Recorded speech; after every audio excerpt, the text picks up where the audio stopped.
Assalomu alaykum hammaga. 23 noyabr 2025 yil haftaning bozor kuni. Yana shu go'shtamiz. Xudo xolasa akşamki go'sht sotilgan, shu yerda asılib turgan videomiz davomida bor. Bugun undan ham katta. Necha kilo keldi? 450 kilo geldi bu yine. 450 kilo kelgan, ha? Sifat, Xudo xolasa, kelaveradilar. Malades. To'yga 110 ming so'mdan beramiz, Xudo xolasa. To'yga 110 ming so'm. 110 ming so'm. Haftaning 5-kunlari. Her 5-kun cuma akşam 110 ming so'mdan. O bilan 110 Katta ming. öküz, Xudo xolasa. Sifat etib beramiz. 5 kilodan o'tgana yarım kilo yağ. 5 kilodan ko'p olsa, o'tsa yarım kilo yağ beraman. Qo'shib beradi. Qo'shib beramiz bonusini. 5 kilo go'shtni shunday o'lchatadi, yarım kilo go'shtni direkt bonus beradi. may.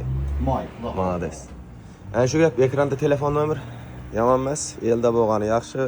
Yana aytganday kelib so'rab, Xudo xolasa ijollardan ishga tushiradi. Yani aparaturalar endi keladi ekan. Akşam o'zi ijan so'rab kelgan ekanlar o. Bir kun, 2 kun, yani bo'ladi endi toza ochildi. Rahmat, ekranda nomer kelaverasizlar, manzil ma'lum. Hammaga rahmat.